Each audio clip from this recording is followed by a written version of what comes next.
NCERT का example है 1.8। बहुत अच्छा एग्जाम्पल है ये, अच्छा एग्जाम्पल है, मतलब आपको बहुत कुछ सीखने से मिलेगा इस वाले एग्जाम्पल से। शुरू करते हैं। ये बोल के आ रहे हैं कि 2 पॉइंट चार्ज है Q1 और Q2, जिनका मैग्नीट्यूड है +10⁻⁸ कूलम और -10⁻⁸ कूलम। मतलब मैग्नीट्यूड सेम है लेकिन चार्जेस डिफरेंट है। एक पर पॉजिटिव चार्ज है, एक पर नेगेटिव चार्ज है, और उनके बीच की डिस्टेंस है, आप इसको 10 सेंटीमीटर भी बोल सकते हैं, लेकिन उन्होंने हमारा काम आसान किया है, मीटर में ही दिया है, क्या 0.1 मीटर, तो हमको सेंटीमीटर में करने की क्या जरूरत है, कोई जरूरत नहीं है। ठीक है, अब calculate the electric field at point A B C. ये कह रहा है कि इलेक्ट्रिक फील्ड तीनों पॉइंट पे बताओ। पॉइंट ए, डायग्राम इसने ये बना के दिया है, पॉइंट ए यहाँ पे है, पॉइंट बी यहाँ पे है, और पॉइंट सी ये रहा। इन तीनों पॉइंट्स पे हमको इलेक्ट्रिक फील्ड बताना है। और दो चार्ज जो है ये हम रेड पेन से हाईलाइट कर देते हैं। Q1 यहाँ पे रखा है और Q2 यहाँ पे रखा है, दोनों की डिस्टेंस जो है 0.1 है।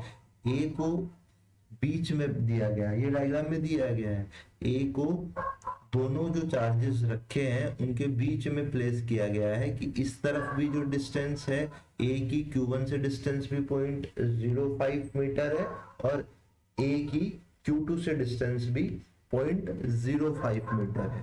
ठीक, तो सबसे पहले हम लोग क्या करेंगे कि हम लोग ए पर निकालने की कोशिश करेंगे इलेक्ट्रिक फील्ड। ठीक है, हम लोग सॉल्यूशन पे आते हैं, सॉल्यूशन, और हम लोग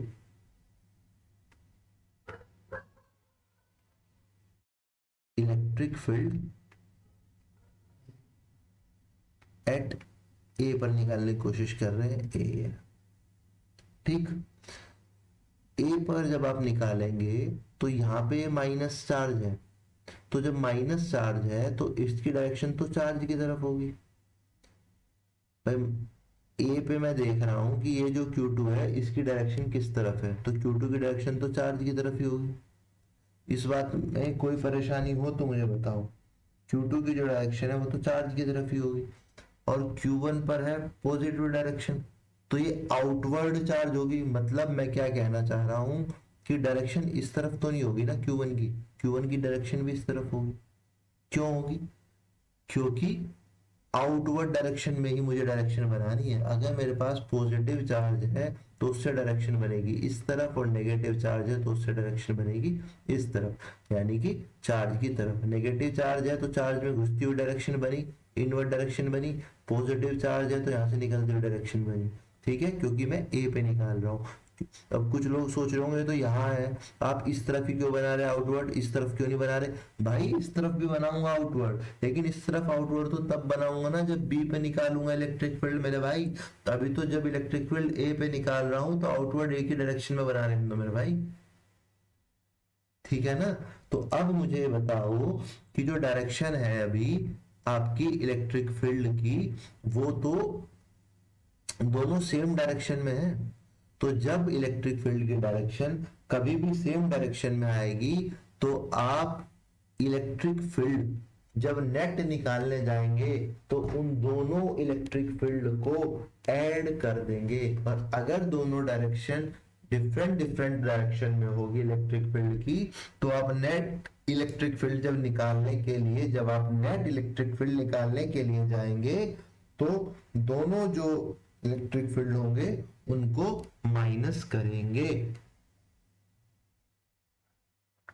ठीक, अब क्या है electric field on A due to Q1 plus, क्यों? क्योंकि दोनों की डायरेक्शन सेम है।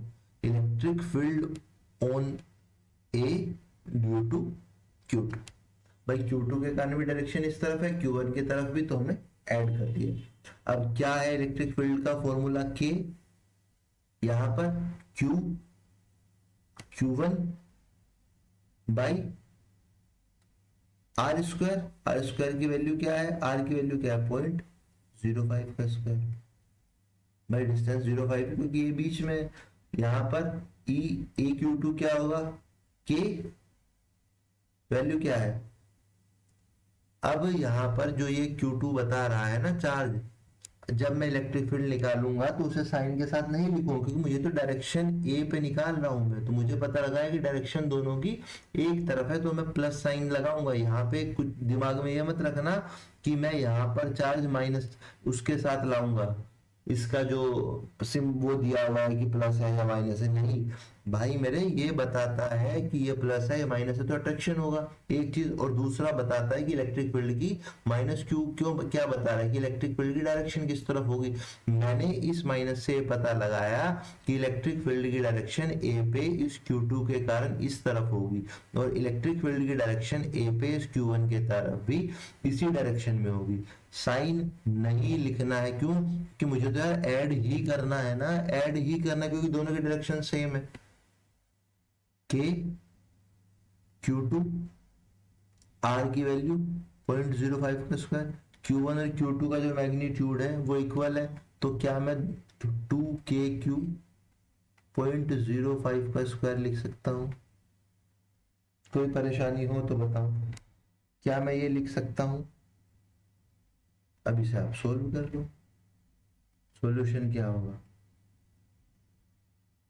2K की वैल्यू हम सब जानते हैं 9, 10⁻⁹, और Q की वैल्यू दी हुई है क्या, 10⁻⁻8 कूलम, और डिवाइडेड बाई 0.05 इंटू 0.05। अगर मैं यहाँ से हटा दूं ये पॉइंट तो 10⁻⁴ ऊपर चला जाएगा। ठीक, ये हुआ है।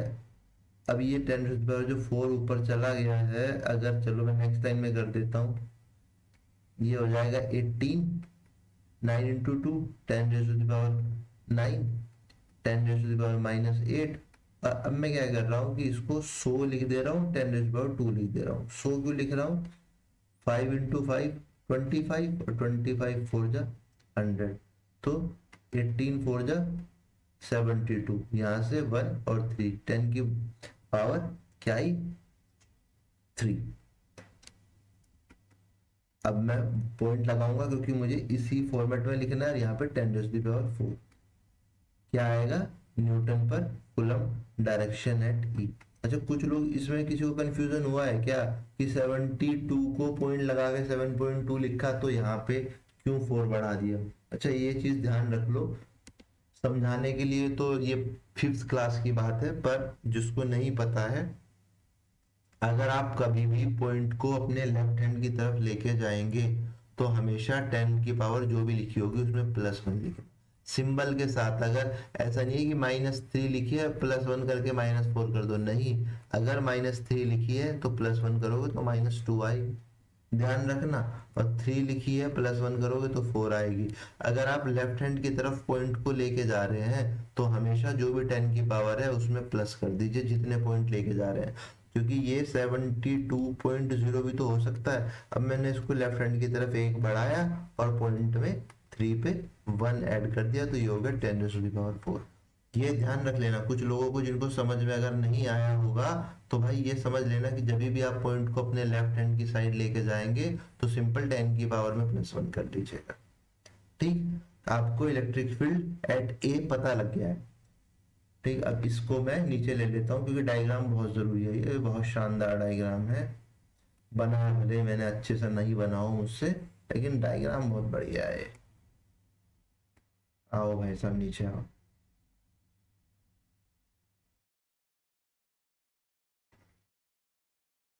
आ गए हैं साहब नीचे।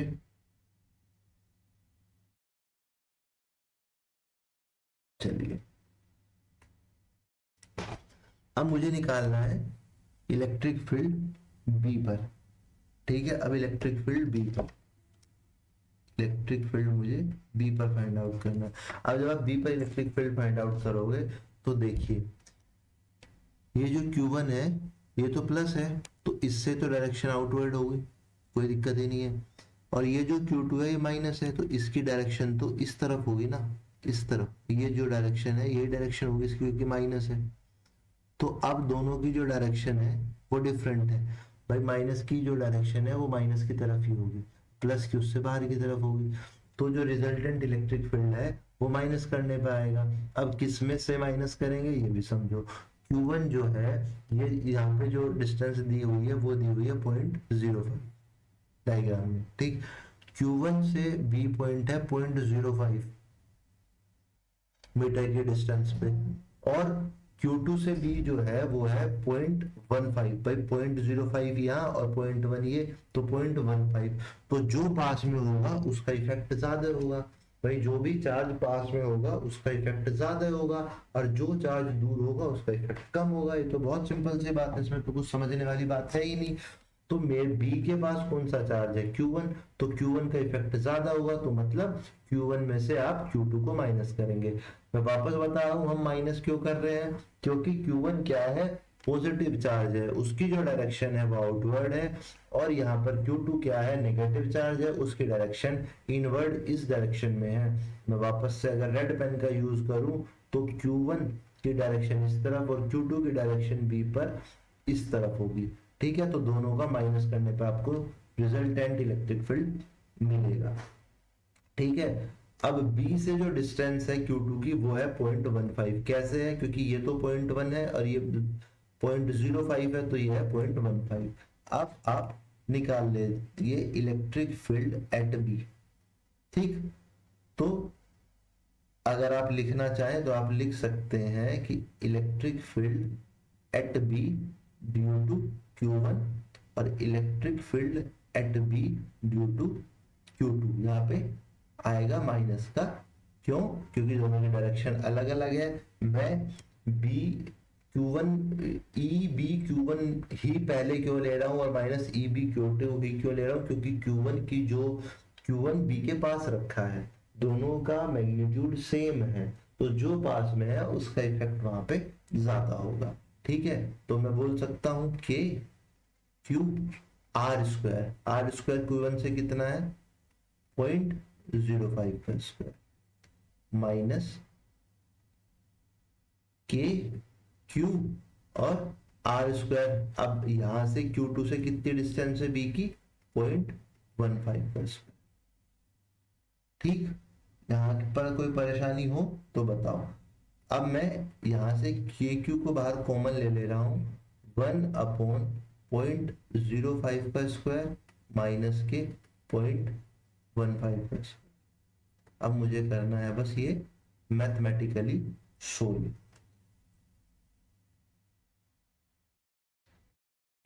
के क्यू बाहर, इसको आप ऐसे लिख सकते हैं 0.05 इंटू 0.05 माइनस 0.15 इंटू 0.15, ठीक। मैं दोनों जगह से पॉइंट हटाऊंगा और यहाँ पे 100 इंटू 100, यहाँ से भी पॉइंट हटाऊंगा, यहाँ पे भी 100 इंटू 100, तो 25 4 जा 100, और 15 से अगर मैं काटूंगा तो यहाँ पे 20, यहाँ पे 3, 5 से यहाँ पे 20, यहाँ पे 3। अब मैं k की वैल्यू 10 और वैल्यू ऑफ q क्या है, वैल्यू ऑफ q क्या गिवन थी हमारे पास 10⁻⁻8, 10⁻⁻8, ठीक। और ये आई है 400 माइनस 400/9, यही आया है 400 एंड 400/9, सही है ना कैलकुलेशन, ठीक है। ये यहाँ पे यार बड़ी हो जाएगी कैलकुलेशन, कैलकुलेशन को कैसे इजी किया जाए ये भी तो सोचना जरूरी है ना। चलो कैलकुलेशन को इजी करने का मेरे पास एक तरीका मैंने सोचा है, आप एक काम करो, इसको लाइन को मिटाओ, क्योंकि ये भी आपको सिखाना है कि कैलकुलेशन इजी कैसे करनी है। मुझसे बड़ी हो जा रही है तो के क्यू को ऐसे लिखा और ये 100 इंटू 100 यहाँ पे आएगा 5 इंटू 5 माइनस फिर 100 इंटू 100 यहाँ आएगा 15 इंटू 15। ठीक, अब एक काम कीजिए, यहाँ पे जब आप वैल्यू लिखेंगे के की और इसकी माइनस की, आप कॉमन ले लीजिए, ये 100 इंटू 100 10⁴ कॉमन ले लीजिए, यहाँ 25 और 15 का स्क्वायर 2 to 5 कर लीजिए, इससे आसान जरूर हो जाएगी। 9 माइनस 8 1 एक 10⁻9 ये बची 5 और 2 to 5 अगर मैं कॉमन ले लूं तो 25 9 जा 2 to 5 यहाँ पे 1 और इसको जब आप सोल्व करेंगे तो 9 10⁹9 8 इंटू 2 to 5 ये 3 से 7 जा 21 और 3 5 जा 15 और ये 3 से वापस से फिर कटेगा 25 टाइम्स। अब आया 8 इंटू, अब मैं यहाँ पे फिर 100 लिख दे रहा हूँ और यहाँ पर 10 की पावर कर दे रहा हूँ 3, मैंने 2 0 यहाँ से निकाली। 25 25 चौका आ गया 100, अब ये आया है 32 10⁻3। वापस से पॉइंट को अपने लेफ्ट हैंड में आप लेके आएंगे, 3.2 10⁴ newton per coulomb electric field at B. सिर्फ कैलकुलेशन थी, कैलकुलेशन कैसे करनी है देख लो, वहां पे कैलकुलेशन बहुत टफ हो जा रही थी, तो ये एक सही तरीका है कैलकुलेशन करने का। सिर्फ अगर मैं यहाँ पे काटी मचा दे रहा हूं तो कैलकुलेशन टफ हो जा रही है, अब वैसे इजीली कैलकुलेट हो गया। ठीक, अब आता है last point, electric field at C पे कैलकुलेट करनी है। वापस से अपना डायग्राम एक बार देख लीजिए, इलेक्ट्रिक फील्ड एट सी, इसको एक बार और हम ले लेते हैं ताकि आपको दिक्कत ना हो, पर ये ऊपर ही आएगा यार, समस्या यही है इसके साथ बाबूजी, समस्या यही है। हाँ, आओ आओ आओ आओ, आ गया है, ये नीचे आ गया है। चलो जहाँ पे आ गया है वहीं से हम लोग देख लेते हैं। अब इलेक्ट्रिक फील्ड हम लोगों को निकालनी है, इलेक्ट्रिक फील्ड एट सी। अब सी पे इलेक्ट्रिक फील्ड कैसे निकालोगे पहले समझो।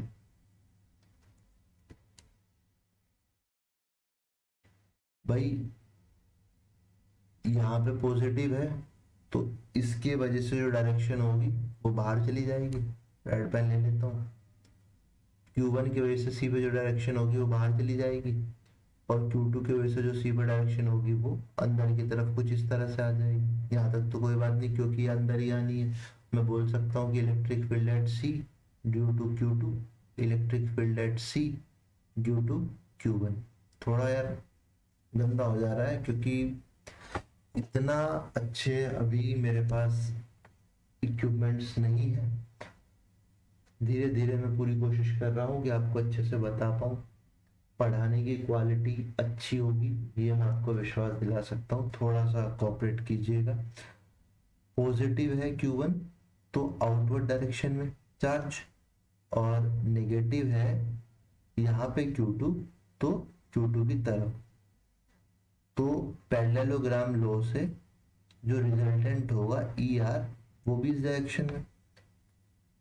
अब जब आप ER निकालेंगे मतलब इलेक्ट्रिक फील्ड रिजल्टेंट एट सी, इलेक्ट्रिक फील्ड रिजल्टेंट एट सी RC लिख सकते हैं। ठीक है, तो सबसे पहले आपके पास EC1 की वैल्यू क्या होगी, electric field at C due to 1, देखिए क्या होगी,